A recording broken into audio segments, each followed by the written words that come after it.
The stars looked cold and empty as Commander Lisa Parker stared out the window of the New Haven. 200 years had passed since Earth burned, and the galaxy believed humans were gone forever. But they were wrong. Lisa knew this because she was still alive, and so were millions of other humans hiding in the dark spaces between the stars. The ship moved quietly through space, its engines making no sound that alien sensors could detect. Dr. Kevin Walsh had spent decades making sure. Their technology was better than anything the galaxy had ever seen. The reptilian Zephyrians thought they had killed every human in 2156, but Admiral Jack Morrison had saved as many as he could when the killing started. Lisa watched a Zephyrian patrol ship pass by their hiding spot near an old asteroid field. The aliens inside had no idea that human eyes were watching them. Captain Tony Lewis sat at his station, monitoring their communications. He had been listening to alien chatter for so long that he spoke their languages better than most natives.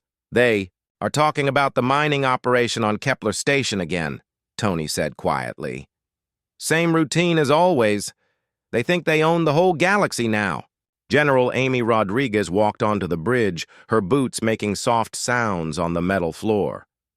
She had trained every human soldier born in the last 50 years, and each one knew only one goal: take back what the aliens had stolen from them.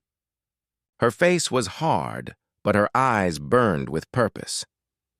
"How many ships are at the station?" Amy asked. 12 patrol vessels and about 300 workers, Tony replied. "All Zephyrians except for some slave workers from other species." Lisa nodded. The aliens had not just killed humans, they had enslaved dozens of other species and called it peace. The Galactic Council had watched it happen and done nothing because they were afraid of the Zephyrians too. Dr. Kevin Walsh entered, the bridge carrying a small device in his hands.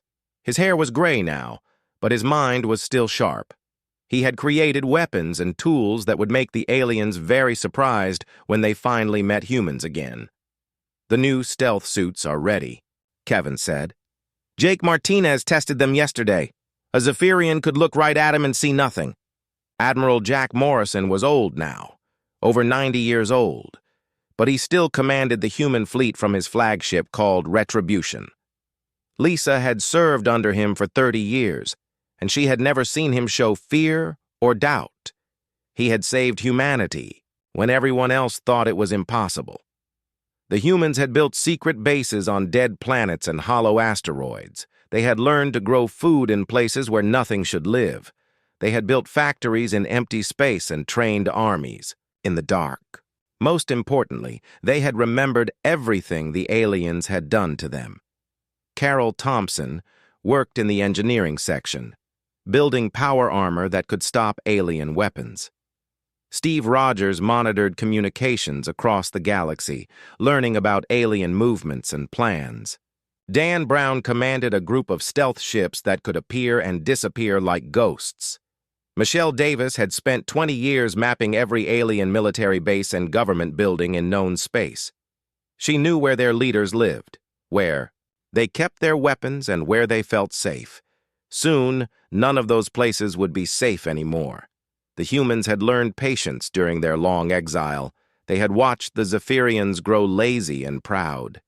The reptilian aliens thought they were the strongest species in the galaxy, but they had not fought a real war in decades. They had forgotten what it felt like to be afraid. Lisa remembered the stories her grandmother had told her about Earth. Blue skies and green grass, oceans full of life, and cities where millions of humans lived in peace. The Zephyrians had turned it all to ash and dust, but they had not killed the human spirit. "Commander Parker," Tony called out, "Admiral Morrison is sending a message to all ships." Lisa activated the communication screen. Admiral Morrison appeared, his face serious but calm. Behind him, she could see the bridge of the Retribution, with its crew of humans who had been born among the stars. "Attention all vessels," the Admiral said. "Today we begin the first phase of our return. The aliens think we are extinct, but they will learn otherwise. We have waited 200 years for this moment. We have prepared, we have grown strong, and we have not forgotten what they took from us." Lisa felt her heart beat faster.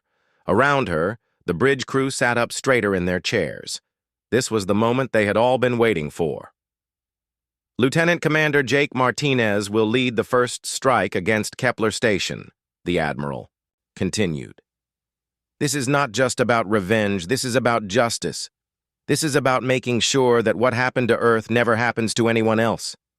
The communication ended and the bridge was quiet for a moment. Then General Rodriguez smiled, and it was not a kind smile. "Signal all ships," Lisa ordered. "Tell them to prepare for combat operations." The long wait was finally over. Lieutenant Commander Jake Martinez checked his stealth suit one more time as his team prepared to board the transport ship. The suit made him nearly invisible, bending light around his body like water flowing around a rock.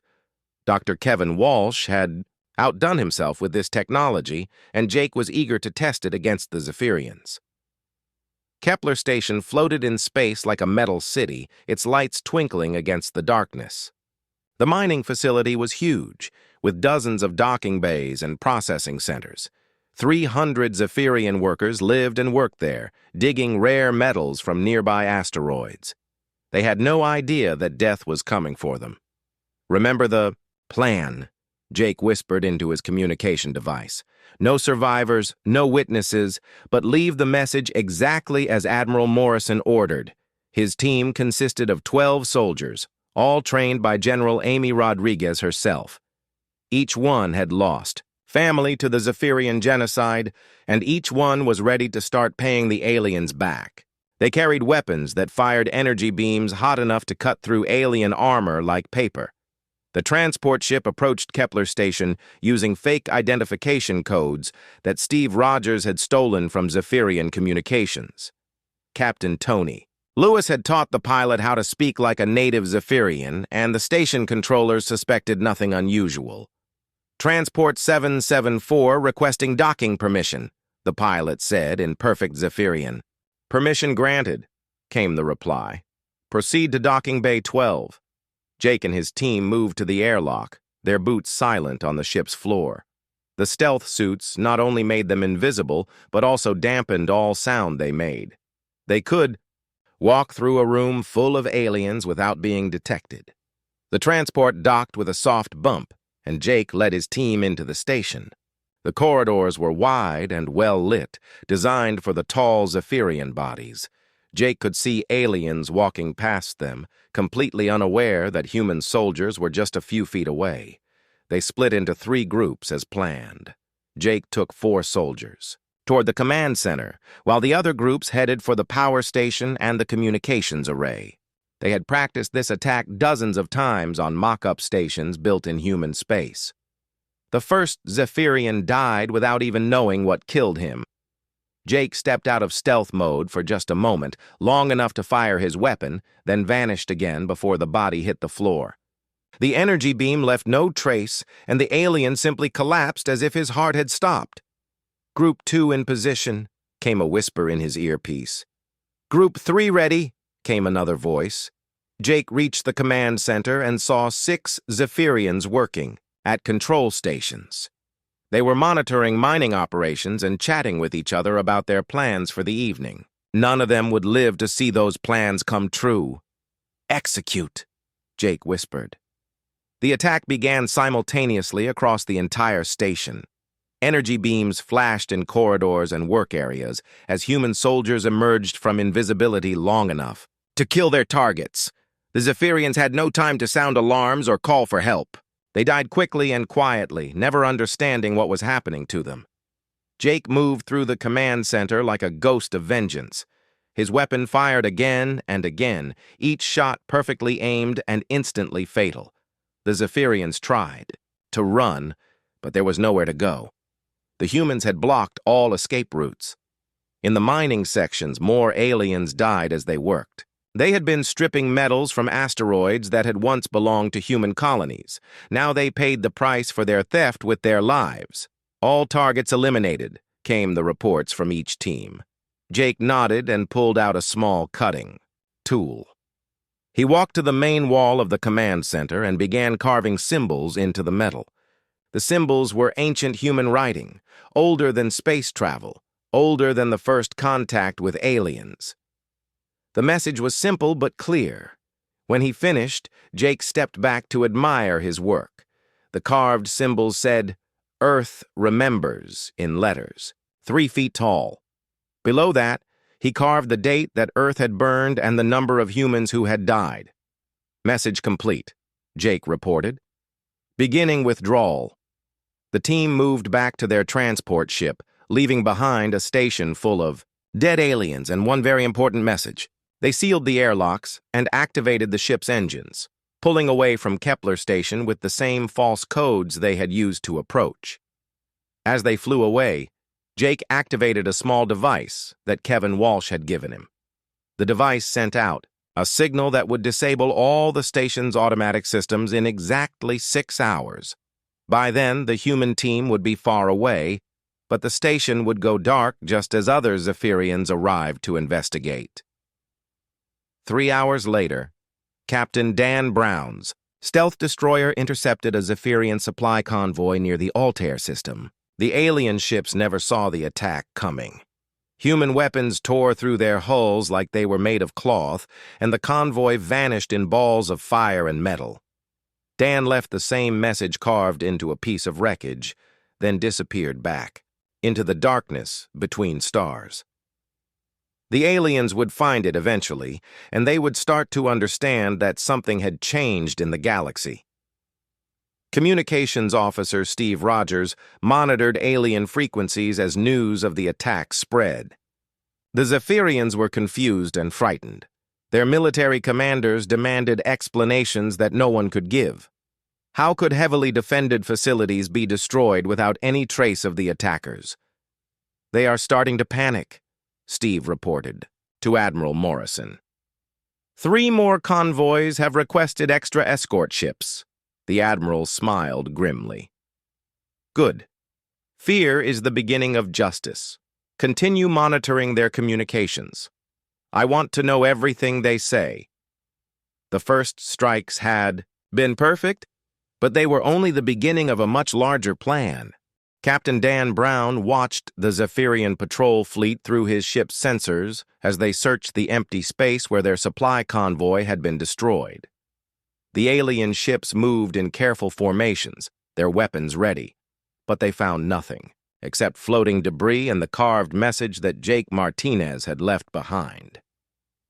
"They have been searching for 6 hours," reported Lieutenant Sarah Kim from her position at the sensor station. "Their pattern suggests they believe the attackers are still in the area." Dan smiled coldly. The Zephyrians were wrong again. His stealth destroyer, the Silent Thunder, was already 3 star systems away, hidden behind a gas giant's radiation field. The aliens had no idea how fast human ships could move when they needed to. Dr. Kevin Walsh had built engines that could fold space like paper, allowing human vessels to travel distances that would take alien ships weeks to cover. The technology was beyond anything the galaxy had ever seen, developed during 2 centuries of secret research in the dark spaces beyond known civilization. "Captain," called out Communications Officer Pete Johnson, "Admiral Morrison is requesting a status report." Dan activated his communication screen and saw the Admiral's weathered face appear. Behind him, the bridge of the Retribution bustled with activity as human crews planned their next moves against the aliens who had destroyed Earth. "Report, Captain Brown," the Admiral said. "Convoy 7 Alpha has been eliminated as planned," Dan replied. 43 enemy vessels destroyed, including 2 heavy cruisers and a command ship. The survivors are searching for ghosts. Admiral Sao. Morrison nodded approvingly. "Any casualties on our side?" "None, sir. The aliens never even saw us coming." This was the pattern that had emerged over the past month since the attacks began. Human ships would appear from nowhere, destroy their targets with devastating efficiency, and vanish before the aliens could respond. The Zephyrians had started, calling them ghost ships, and the name was spreading fear throughout their empire. Intelligence Officer Michelle Davis had identified over 200 high-value targets in Zephyrian space, and Captain Dan Brown's fleet was systematically eliminating them one by one. Supply convoys, patrol groups, isolated bases, and mining operations all fell to human weapons with frightening regularity. "The enemy is starting to change their tactics," Admiral Morrison continued. "Commander Lisa Parker reports that they are grouping their ships into larger fleets and avoiding isolated routes." Dan had expected this. The Zephyrians were not stupid, just arrogant. As their losses mounted, they would become more cautious and defensive. But human strategy had accounted for this possibility. "Phase 2 is ready to begin on your orders, sir," Dan said. "Execute Phase 2, the Admiral replied. "And Dan, make sure they understand that larger fleets will not save them." The communication ended, and Dan turned to his crew. The Silent Thunder was one of 12 stealth destroyers in his command, each one capable of destroying entire alien fleets without being detected. They had spent decades perfecting their tactics in mock battles against other human ships. "All ships, this is Captain Brown," he broadcast on the encrypted human frequency. "Phase 2 is now active. Targets are the 7th Fleet Patrol Group, near Vega Prime. 4 heavy cruisers, 12 destroyers, and 1 battlecruiser. We hit them fast and hard, then disappear." The human ships moved through folded space like sharks through dark water. The Zephyrian 7th Fleet had no idea that death was approaching from 12 different directions at once. Their sensors showed nothing unusual, just empty space and distant stars. Captain Eric Foster commanded the destroyer Vengeance, and he positioned his ship directly above the alien formation. His weapons were already charged and ready to fire. Around him, the other human captains did the same, creating a perfect sphere of destruction around the unsuspecting aliens. "All ships report ready," came the confirmation from each vessel. Dan took a deep breath and gave the order that would shatter another piece of the Zephyrian Empire. Fire! 12 human destroyers opened fire simultaneously from 12 different angles. Energy beams and projectile weapons struck the alien ships with devastating force, tearing through their hulls like they were made of tissue paper. The aliens had no time to raise shields or return fire. The battle lasted exactly 97 seconds. When it ended, 17 Zephyrian ships had been reduced to floating wreckage and expanding clouds of gas. The human ships had already vanished back into folded space, leaving behind only destruction and another carved message. Lieutenant Commander Jake Martinez had been right about the power of fear. Across Zephyrian space, military commanders demanded answers that their scientists and strategists could not provide. How were entire fleets being destroyed by enemies they could not see or detect? Communications Officer Steve Rogers intercepted frantic messages between alien military bases as panic spread through their ranks. Supply ships refused to travel without massive escorts. Patrol fleets huddled together in defensive formations. Mining operations shut down rather than risk destruction by invisible attackers. "They are calling emergency meetings of their high command," Steve reported to Admiral Morrison. "Some of their generals are demanding a full retreat to defensive positions around their core worlds." The Admiral studied the tactical displays that showed human operations across the galaxy. Red marks indicated successful attacks, while blue marks showed planned future targets. There were hundreds of blue marks scattered throughout alien space. General Amy Rodriguez entered the command center with a satisfied expression on her face. Her Special Forces teams had been conducting their own operations on alien worlds, destroying military installations and government facilities with surgical precision. Colonel Linda Moore reports that the Zephyrian Training Academy on Rigel 4 has been eliminated, Amy announced.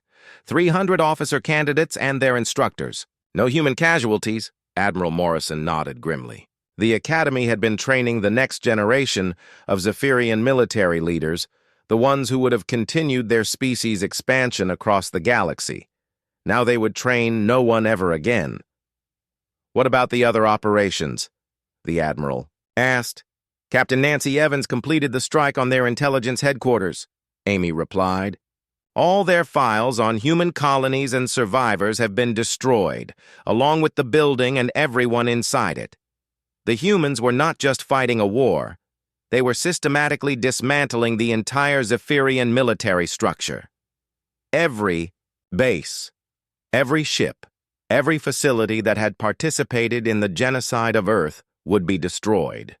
The aliens would learn that there were consequences for trying to exterminate humanity. Admiral Vex Tar of the Zephyrian Empire stared at the recording with growing horror.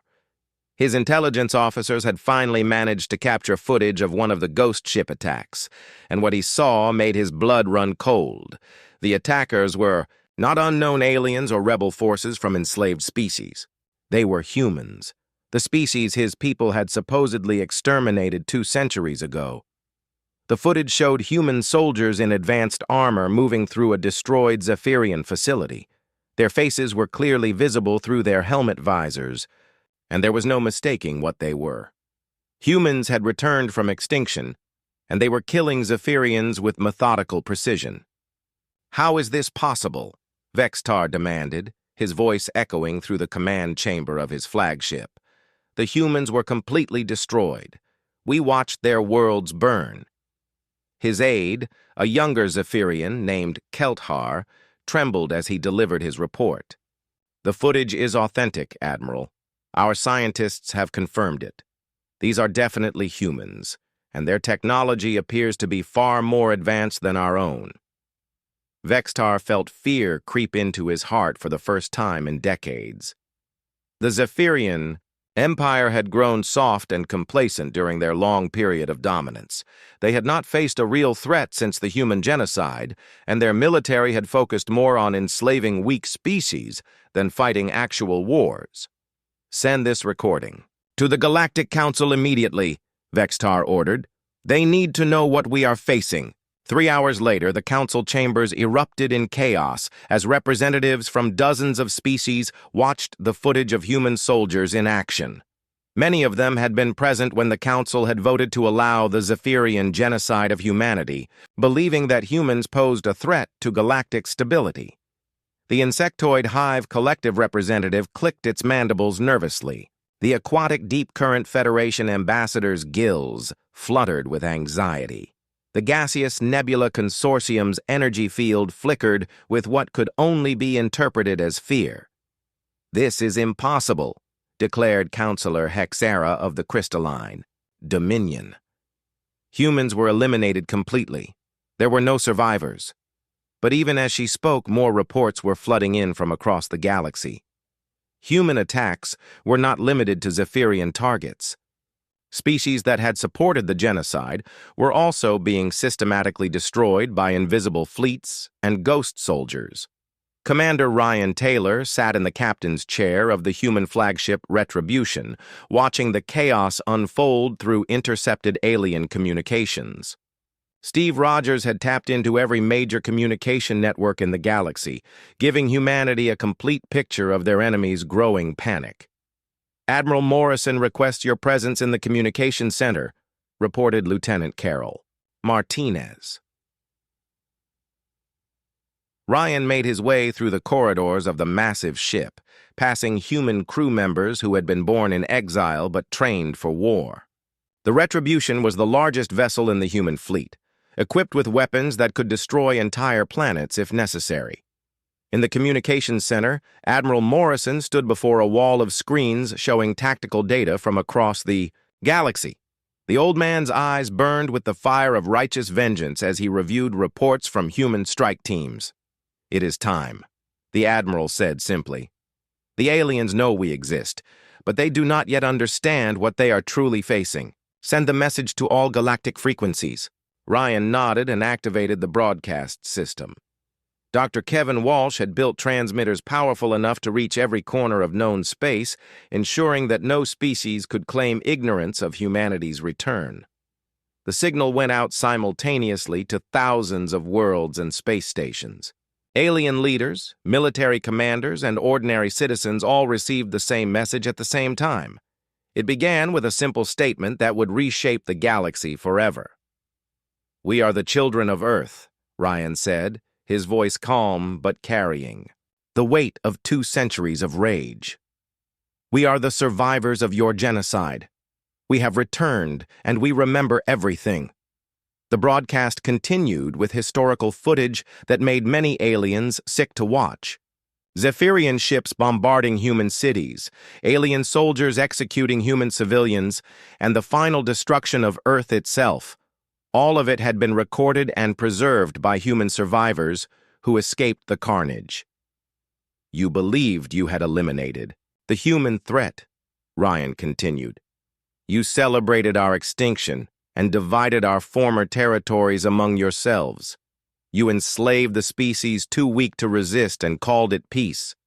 But you made one crucial mistake.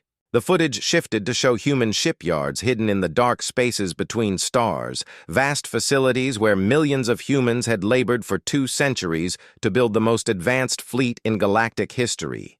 Ships that could appear and disappear at will, weapons that could cut through any known defense, and soldiers trained from birth for one purpose. "You failed to kill us all," Ryan said, "and now we have returned to collect what is owed." Ambassador Helen Martinez appeared in the recording, her aged face showing the weight of decades spent documenting alien war crimes. She had been humanity's representative to the Galactic Council before the genocide, and she had tried desperately to prevent the coming catastrophe.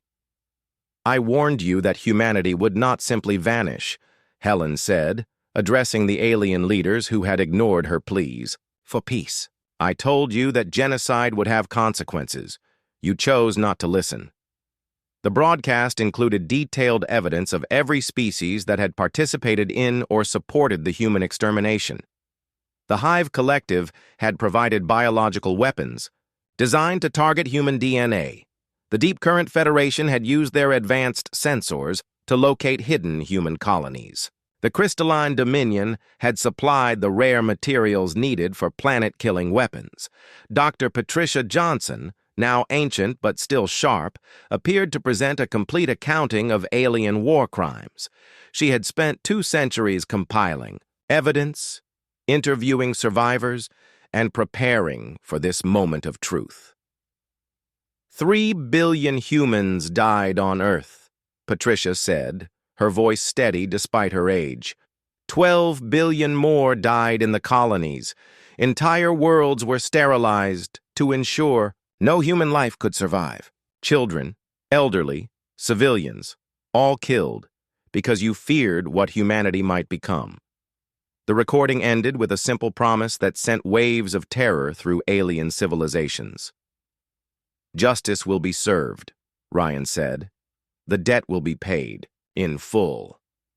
Across the galaxy, alien governments declared emergency sessions. Military fleets were recalled to defend core worlds. Trade networks collapsed as species tried to distance themselves from those who had participated in the genocide. But the humans were not finished revealing their hand. As alien leaders scrambled to respond to the broadcast, human fleets began appearing in orbit around major alien worlds, not to attack, but simply to be seen, to demonstrate that humanity now possessed the power to destroy any world they chose. The galaxy had awakened a sleeping giant, and now it would face the consequences of its actions. General Chris Davis stood on the bridge of the human battleship Thunderstrike as it emerged from folded space directly above the Zephyrian fleet anchorage at Wolf 359. 200 alien warships floated in perfect formation, their crews completely unaware that death had just arrived in their midst.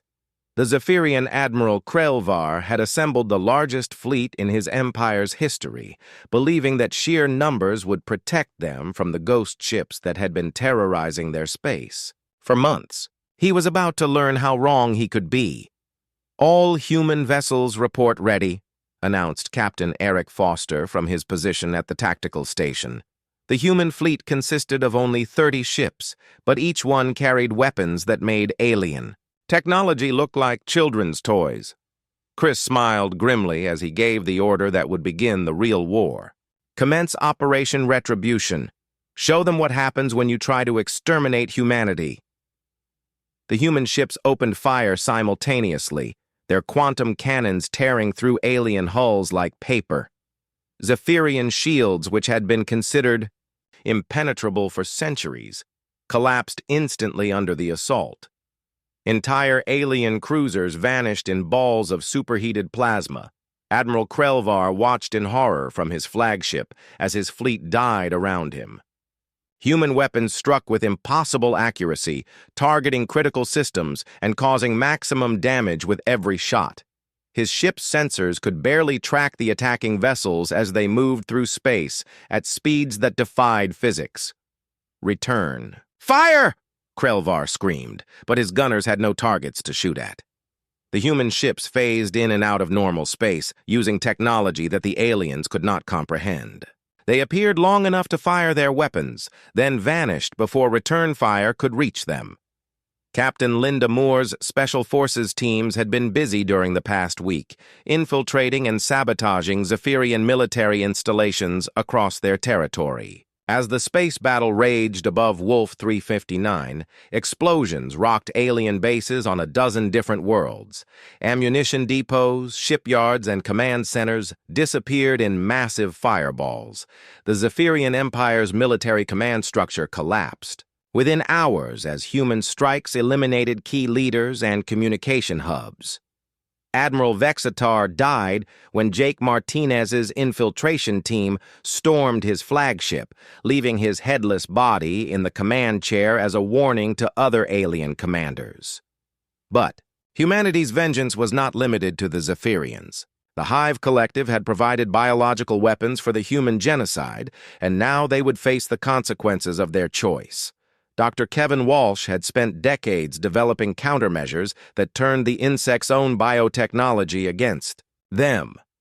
Admiral Greg Wilson led the assault on the Collective's primary hive worlds, using weaponized viruses that targeted their specific genetic markers. The insects that had created diseases to kill humans now watched their own children die from engineered plagues that spread through their colonies like wildfire. The Aquatic Deep Current Federation discovered that their underwater cities offered no protection from human submarines that could operate at crushing depths their own vessels could not reach. Captain Nancy Evans commanded the submersible fleet that systematically destroyed their civilization beneath the waves. "Target the reproductive chambers first," Nancy ordered as her ships approached the Federation's capital city. "Then the nurseries, then the government centers. Leave the military facilities for last so they can watch their species die." The weapons Nancy's ships carried had been designed specifically for underwater warfare against aquatic aliens. They created implosion fields that crushed everything within their radius, turning the aliens' own ocean into a weapon against them. On the surface, worlds of the crystalline dominion, human ground forces equipped with sonic weapons shattered the aliens' crystal bodies into fragments. Colonel Billy Thompson led his troops through alien cities, leaving behind paths of sparkling dust that had once been living beings. "Remember what they did to Denver," Billy told his soldiers as they prepared for another assault. "Remember what they did to New Tokyo. Show them no mercy because they showed us none." The crystalline aliens had thought their hard bodies made them superior warriors, but human sonic technology could shatter any crystal structure at the molecular level. Their cities crumbled like sand castles as human weapons turned their own defensive advantages into fatal weaknesses. Communications Officer Steve Rogers monitored alien transmissions as panic spread through the galaxy. Military commanders begged for reinforcements that would never come. Civilian leaders evacuated their populations to ships that were destroyed before they could reach safety. "The Nebula Consortium is trying to negotiate a surrender," Steve reported to Admiral Morrison. "They claim they were forced to participate in the genocide." The Admiral's expression did not change. "Tell them that humans do not negotiate with genocidal aliens. Their time for mercy ended when Earth burned. The war that followed was not really a war at all, but a systematic extermination carried out with cold efficiency. Human fleets appeared without warning at alien worlds, destroyed everything of military value, and vanished before defenders could respond.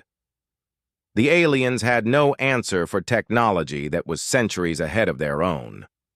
Dr. Alex Turner's quantum drives allowed human ships to strike anywhere in the galaxy within hours. Captain Tony Lewis led raids deep into alien territory, destroying shipyards and research facilities that had taken decades to build. The aliens watched helplessly as their technological advantage evaporated under human assault. Phase 3 is complete, reported General Amy Rodriguez during a command briefing aboard the Retribution. All major alien fleet concentrations have been eliminated. Their ability to coordinate large-scale resistance is broken. Admiral Morrison studied the tactical displays that showed the collapse of alien civilization across the galaxy. Red markers indicated destroyed targets, and there were thousands of them scattered throughout known space. Casualties? The Admiral asked.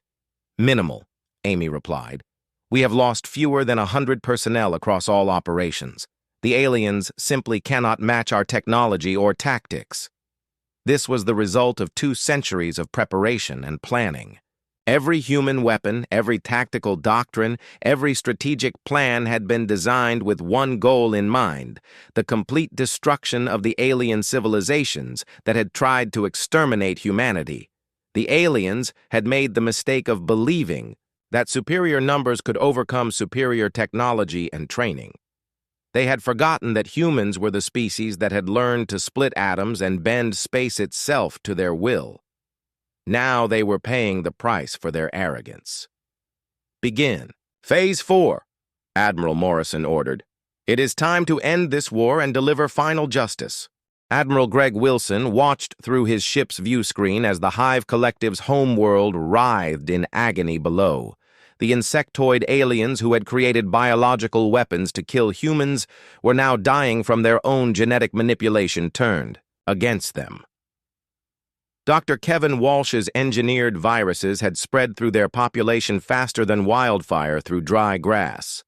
The planet's surface was covered with massive hive structures that had housed billions of insects for thousands of years. Now those same structures were becoming tombs as the viral weapon did its work. The aliens who had celebrated the creation of human-killing diseases were learning what it felt like to watch their own species die. Biological Warfare Report.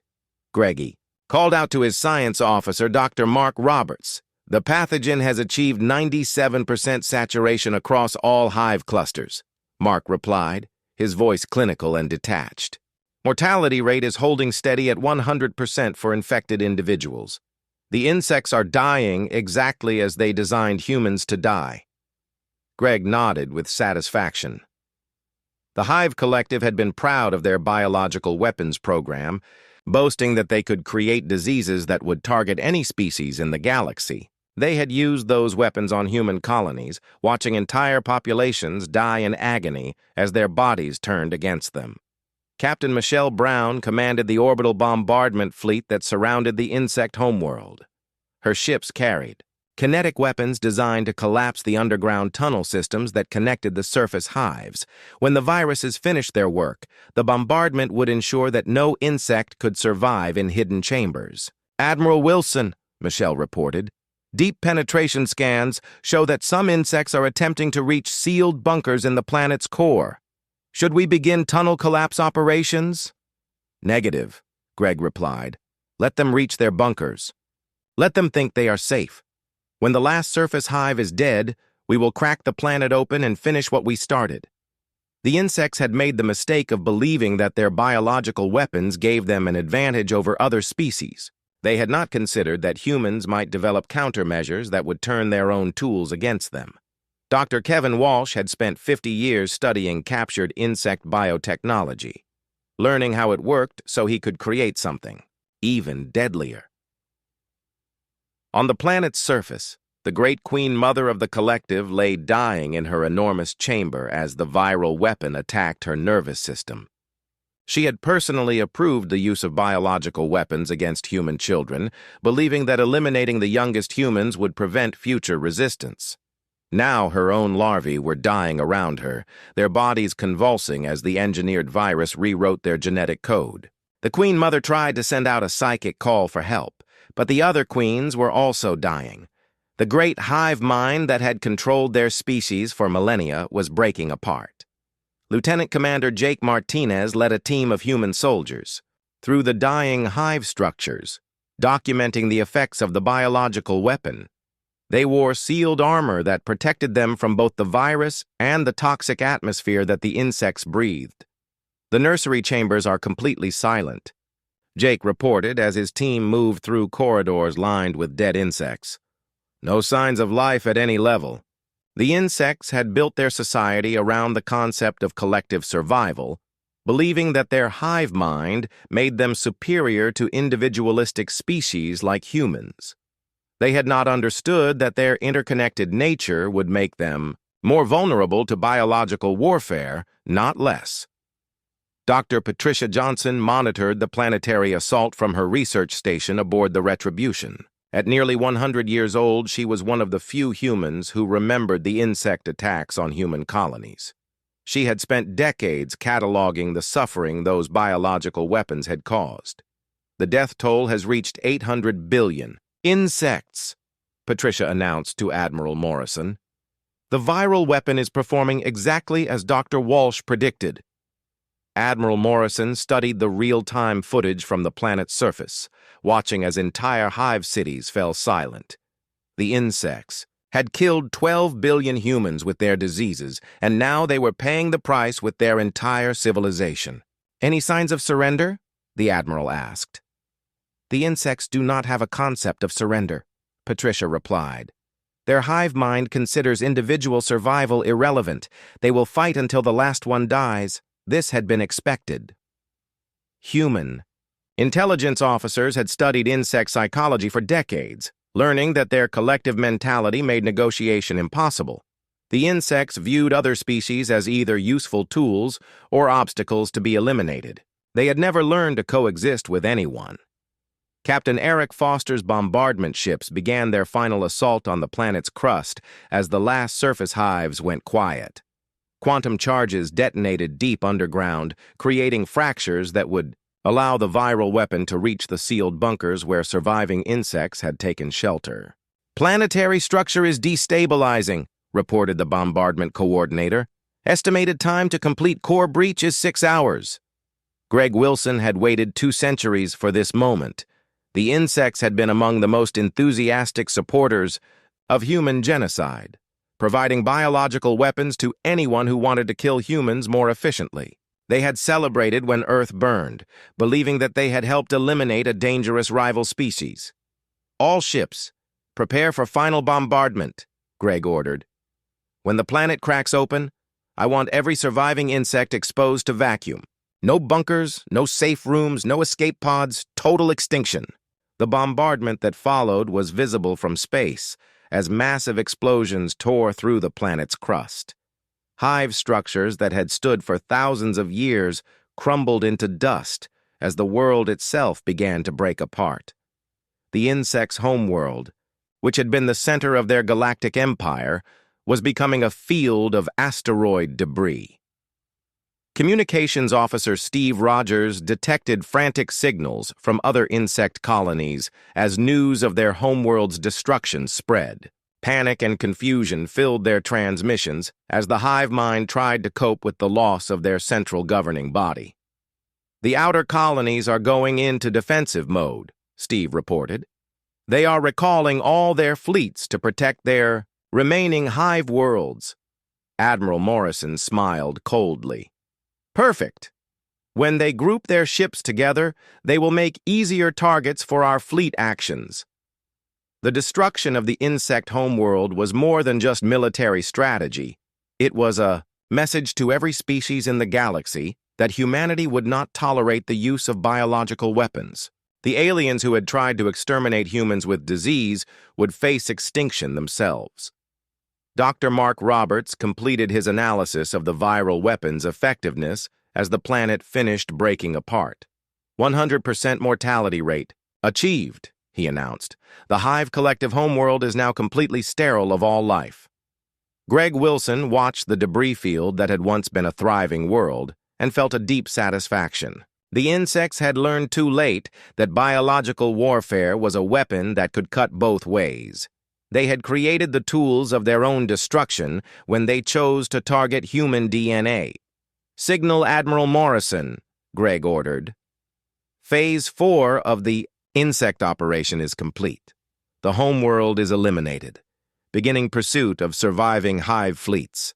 The war against the Hive Collective would continue until every last insect was dead. But the hardest part was finished. Without their homeworld and Queen Mother, the insects had lost their central coordination. They would die colony by colony until none remained. Captain Nancy Evans guided her submarine fleet through the crushing depths of Aquatica Prime, the underwater capital of the Deep Current Federation. The aquatic aliens who lived in these depths had helped locate hidden human colonies during the genocide, using their advanced sonar technology to find humans who thought they were safely hidden. Now those same aliens were about to learn what it felt like to be hunted in their own element. Human submarines moved through the dark water like mechanical sharks, their hulls designed to withstand pressures that would crush any alien vessel. Dr. Kevin Walsh had created underwater technology that made the aliens' own submarines look like primitive toys. "Sonar contact bearing 270, reported Lieutenant Sam Tucker from his position at the sensor station. "Federation battleship approximately 2 kilometers below us." Nancy studied the tactical display that showed the alien ship's position.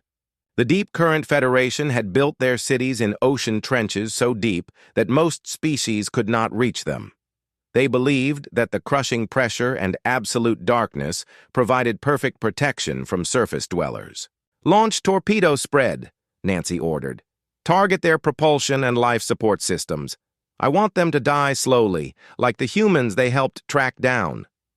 The human torpedoes moved through the water without making any sound that alien sensors could detect.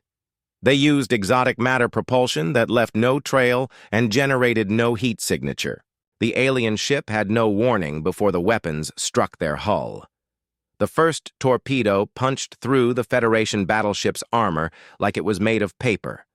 The second and third torpedoes followed, tearing massive holes in the alien vessels. Pressure hull. Seawater rushed in with devastating force, crushing the aquatic aliens against their own bulkheads. "Direct hits," Sam reported.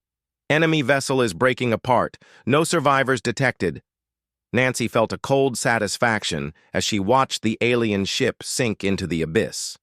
The Deep Current Federation had been eager to help hunt down human refugees 2 centuries ago, using their sonar networks to scan entire star systems for hidden colonies. They had provided targeting data that led to the deaths of millions of humans. The human submarines continued their descent toward the Federation's capital city, passing the wreckage of dozens of alien ships that had tried to stop them. Human weapons technology was so far advanced that the aliens might as well have been throwing rocks at armored vehicles. "City perimeter defenses coming into range," announced Weapons Officer Dave Chen. "Multiple torpedo launcher installations detected." Nancy smiled grimly. "Show them what real underwater weapons look like. Begin bombardment of defensive positions." The human submarines opened fire with kinetic implosion charges that created massive pressure waves in the water. The alien defensive installations, which had been built to withstand normal weapons, crumpled like empty cans under the assault. Entire sections of the city's outer wall collapsed as the water itself became a weapon. Deep below them, the alien. Citizens of Aquatica Prime huddled in their homes as the human attack intensified.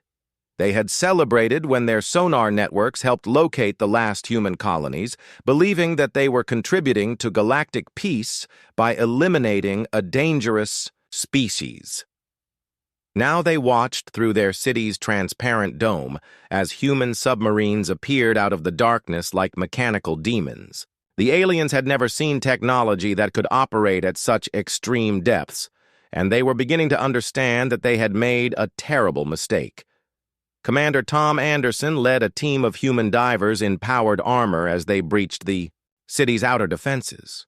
The armor allowed them to survive at depths where the pressure would instantly kill unprotected humans, and their weapons were designed specifically for underwater combat. "Breaching the main dome," Tom reported as his team attached explosive charges to the city's primary life support barrier. "Prepare for massive decompression." The charges detonated simultaneously, creating multiple ruptures in the dome that protected the alien city from the crushing ocean depths. Seawater rushed in with tremendous force, flooding entire districts and drowning thousands of aliens in their own homes. Admiral Morrison watched the assault through transmitted video feeds from Nancy's submarine fleet. The old admiral's face showed no emotion as he observed the systematic destruction of the Federation's capital. These aliens had helped kill human children, and they would pay the ultimate price for their participation in genocide. "Status report," the admiral requested. 60% of the city is flooded," Nancy replied. "Alien casualties are estimated at over 10 million. Remaining defenders are retreating to the deep core sections." The Deep Current Federation had built their cities with multiple pressure barriers, believing that even if the outer sections were compromised, the deeper levels would remain safe. They had not anticipated weapons that could create implosion fields capable of breaching any barrier. Dr. Kevin Walsh had studied captured Federation technology for decades, learning how their pressure systems worked so he could create weapons to defeat them. The aquatic aliens' greatest strength had become their greatest weakness when faced with human ingenuity. Lieutenant Jennifer Park piloted her mini-submarine through the flooded corridors of the alien city, hunting for survivors who might be hiding in air pockets. Her orders were specific. No Federation alien was to survive the assault. They had helped exterminate humanity, and humanity would return the favor. "Movement detected in Sector 7, Jennifer reported. "Looks like a group of aliens trying to reach an escape pod." Nancy's voice came back immediately. "Intercept and eliminate. No survivors, no exceptions." Jennifer's submarine accelerated through the dark water, its advanced propulsion system allowing it to maneuver through the tight confines of the flooded city. She found the group of aliens struggling to swim through corridors filled with debris and bodies. The aquatic aliens were excellent swimmers in their natural environment, but the flooding city was a death trap filled with wreckage and collapsing structures. They had no chance of reaching safety before Jennifer's weapons found them. "Targets eliminated," Jennifer reported as she watched the last alien body sink into the depths. The systematic destruction of Aquatica Prime continued for 18 hours as human submarines swept through every section of the city. The aliens, who had once helped track down human refugees, were now being hunted with the same methodical efficiency they had once provided to the Zephyrians. Captain Bill Rogers commanded the submarine Deep Strike as it pursued Federation vessels trying to evacuate their government leaders. The alien ships were fast for their technology level, but they could not outrun human submarines equipped with exotic matter drives. "Target the command ship first," Bill ordered. "I want their leadership to watch their escort vessels die before we kill them." The human submarines surrounded the fleeing alien convoy like a pack of wolves. They picked off the escort ships one by one, saving the command vessel for last. The Federation leaders inside could only watch helplessly as their protection vanished around them. When only the command ship remained, Bill opened a communication channel to the alien vessel. He wanted them to understand exactly why they were about to die. "This is Captain Rogers of the human submarine Deep Strike," he announced. "You are going to die because you helped exterminate our species. Your sonar networks tracked down our children and led to their murder. Now you will join them in death." The alien commander tried to respond, but Bill cut the transmission and fired his final torpedo. The Federation command ship imploded under the crushing pressure, taking their entire government leadership to the bottom of their ocean. Communications Officer Steve Rogers monitored alien transmissions as news of Aquatica Prime's destruction spread through Federation space. The aquatic aliens were in complete panic, unable to understand how their deepest cities could be reached and destroyed by surface dwellers. The Federation is recalling all their fleets to defend their remaining core worlds, Steve reported to Admiral Morrison. They are abandoning their outer colonies, the Admiral nodded approvingly. Good. When they concentrate their forces, we can destroy them more efficiently. Begin Phase 5 of the Federation operation. Admiral Jack Morrison stood on the bridge of the Retribution as the massive human fleet emerged from folded space around Zephyr Prime, the homeworld of the reptilian empire that had started the genocide of humanity. 200 years of preparation had led to this moment, and the old Admiral felt the weight of every human life lost during the Great Purge. The Zephyrian homeworld was a fortress world protected by orbital defense platforms, energy shields, and the largest military fleet their empire had ever assembled. Emperor Krelvar had recalled every ship and soldier to defend their capital, believing that sheer numbers would save them from the human vengeance that had already destroyed so many other alien civilizations. All human fleets report ready for final assault, announced Communications Officer Steve Rogers. Around Zephyr Prime, 300 human warships took their positions, each one equipped with weapons that made alien technology look like ancient relics. Admiral Morrison activated the fleet-wide communication system, preparing to address the human crews who would deliver the final blow against their species' greatest enemies. These men and women had been born in exile, raised on stories of Earth's destruction, and trained for this single purpose. Today, we finish what the Zephyrians started 2 centuries ago, the Admiral announced. Today, we collect the debt they owe for the 3 billion humans who died on Earth and the 12 billion more who died in the colonies. Today, humanity claims its rightful place as the dominant force in this galaxy. Commander Lisa Parker watched from the bridge of the New Haven as Zephyrian defense fleets formed up to meet the human assault. The aliens had learned nothing from the destruction of their allies. They still believed that superior numbers could overcome superior technology and training. Enemy fleet strength is approximately 800 vessels, reported Captain Tony Lewis. They are maintaining defensive formation around their orbital platforms. Lisa smiled coldly. The Zephyrians were making the same mistake that had cost them so many battles over the past months. They were fighting a defensive war against an enemy that could appear and disappear at will. General Amy Rodriguez had positioned her assault troops on fast attack ships that could penetrate the Zephyrian defenses and deliver soldiers directly to the planet's surface. Her orders were simple: capture Emperor Krelvar alive so he could face human justice for his crimes. All assault teams report ready, Amy announced. Special Forces units are standing by for planetary insertion. The battle began when Dr. Kevin Walsh's experimental weapons opened fire on the Zephyrian orbital platforms. Quantum disruption beams tore through alien shields like they were made of glass, while gravity manipulation weapons crushed entire space stations into compressed metal spheres. Captain Dan Brown's destroyer squadron appeared behind the alien fleet, using their phase shift technology, catching the Zephyrians completely by surprise. His ships opened fire with devastating effect, destroying dozens of enemy vessels before they could even turn to face their attackers. Enemy fleet cohesion is breaking down, Dan reported as alien ships scattered in all directions. They are attempting to retreat to the planet's surface. Admiral Morrison had anticipated this response. Human ships equipped with planetary bombardment, weapons were already in position to intercept any alien vessel that tried to escape. The Zephyrians would not run from justice as they had run from their other defeats. Lieutenant Commander Jake Martinez led the first wave of assault troops as they breached the Imperial Palace on Zephyr Prime. His team moved through the corridors, like avenging angels, their advanced weapons cutting down alien guards who tried to protect their emperor. Palace defenses neutralized, Jake reported. Moving toward the throne room, Emperor Krelvar cowered on his throne as human soldiers burst through the massive doors of his chamber.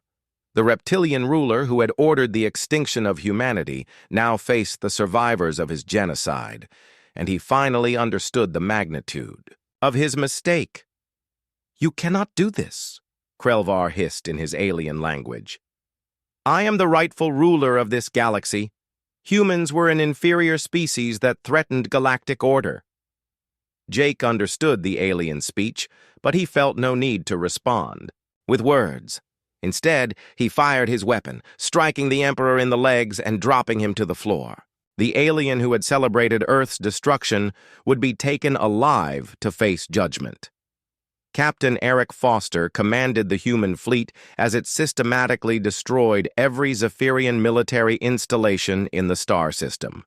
Shipyards that had built. The vessels used to burn human worlds were reduced to floating debris. Training academies where alien officers had learned to hate humanity were turned to ash and vapor.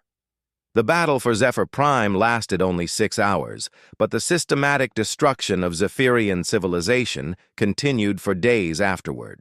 Human forces swept through the planet, eliminating government buildings, military bases, and industrial facilities with methodical precision. Dr. Patricia Johnson, despite her advanced age, insisted on being present when Emperor Krelvar was brought before Admiral Morrison for judgment. She had documented every crime committed against humanity, and she wanted to see justice delivered with her own eyes. "Krelvar of the Zephyrian Empire," Admiral Morrison announced as the alien emperor was forced to kneel before him. "You stand, accused of genocide, war crimes, and crimes against sentient life. How do you answer these charges?" The reptilian emperor tried to maintain his dignity even while chained and wounded. "I regret nothing," he declared. Humanity was a disease that needed to be eliminated for the good of the galaxy. Admiral Morrison nodded slowly. "Then you will die as you lived, without honor or mercy." The execution was broadcast across all galactic frequencies so that every surviving alien could witness the fate of those who tried to exterminate humanity. Emperor Krelvar died slowly and painfully, just as billions of humans had died when his fleets burned their worlds. With the Zephyrian Empire destroyed and their emperor dead, the systematic elimination of alien civilizations continued. The Eye, Crystalline Dominion, the Nebula Consortium, and dozens of smaller species that had supported the genocide all faced the same fate. Captain Nancy Evans completed the destruction of the last Federation underwater city, while Colonel Billy Thompson's sonic weapons finished off the remaining crystal aliens. Admiral Greg Wilson eliminated the final insect hive worlds, ensuring that no trace of the collective survived. Within 2 years of the first attack on Kepler Station, every species that had participated in or supported human genocide had been completely eliminated. Their worlds were left as monuments to the consequences of trying to exterminate humanity. The new human republic rose from the ashes of the old galaxy, with Admiral Morrison as its first leader. Human colonies were established on the best worlds that had once belonged to alien empires, while the surviving neutral species were allowed to continue existing under human oversight. Commander Ryan Taylor, now promoted to admiral, established the first human embassy on a neutral world, where representatives from surviving species came to pledge their loyalty to humanity's new galactic order. The message was clear. Humanity had returned to claim its rightful place as the dominant force in the galaxy. Children played in the rebuilt cities of New Terra, while above them human warships patrolled the stars as eternal guardians. They carried the memory of Earth and the promise that genocide would never again go unpunished. The galaxy had learned that humanity could forgive many things, but the attempted extinction of their species was not among them. The long war was over, and justice had been served in full.